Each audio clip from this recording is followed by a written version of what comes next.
সামনে ভোট। আমাদের এই ভোটকে বানচাল করার জন্য জোটের গণজোয়ার দেখার পরে এক দলের ঘুম হারাম হয়ে গেছে।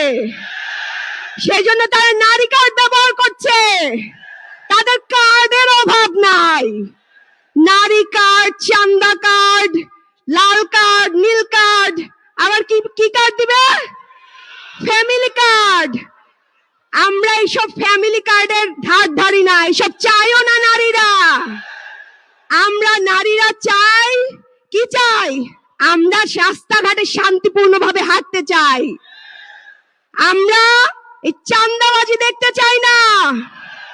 বাংলাদেশে অস্ত্র ছিল, তার চেয়ে একটা বড় অস্ত্র ছিল কি জানেন? শব্দের অস্ত্র।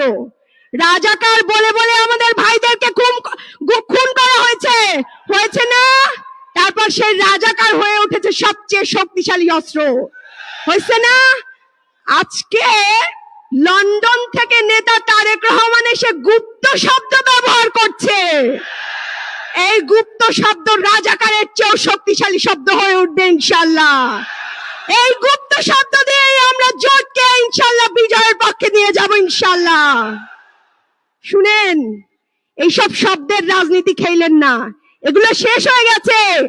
আপনি যখন লন্ডন থেকে আসছিলেন, তারেক রহমান যখন লন্ডন থেকে আসছিলেন, তখন আমরা অনেক আশা নিয়েছিলাম যে উনি বোধহয় দেশের উন্নয়নমূলক কাজ করবেন, ভালো কথা বলবেন।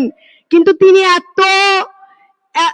কোন স্তরের কথা বলছে সেটা আমার বলতে দ্বিধা লাগছে। একজন নেতার মুখে, ওই স্তরের নেতার মুখে এরকম গুপ্ত শব্দ মানায় না। এইসব এক শব্দে হাসিনার পতন হয়েছে। আপনারা যদি এইসব শব্দ ব্যবহার করে মানুষকে ঠেকাতে চান, তাহলে কি হবে? জি, শব্দেরই পতন হবে ইনশাআল্লাহ। শুনেন, আপনারা সবাই দাঁড়িপাল্লা স্লোগান দেন, আমরা একটা স্লোগান একটু দেই। শাপলা কলির একটা স্লোগান হবে,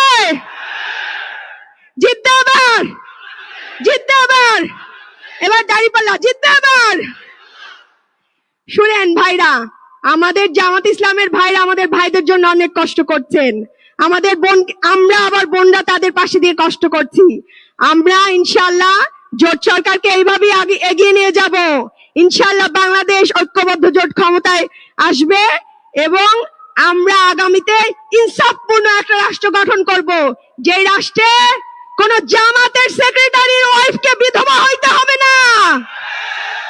সেই রাষ্ট্রে কোন মানুষকে গুম, খুন, হত্যার শিকার হইতে হবে না।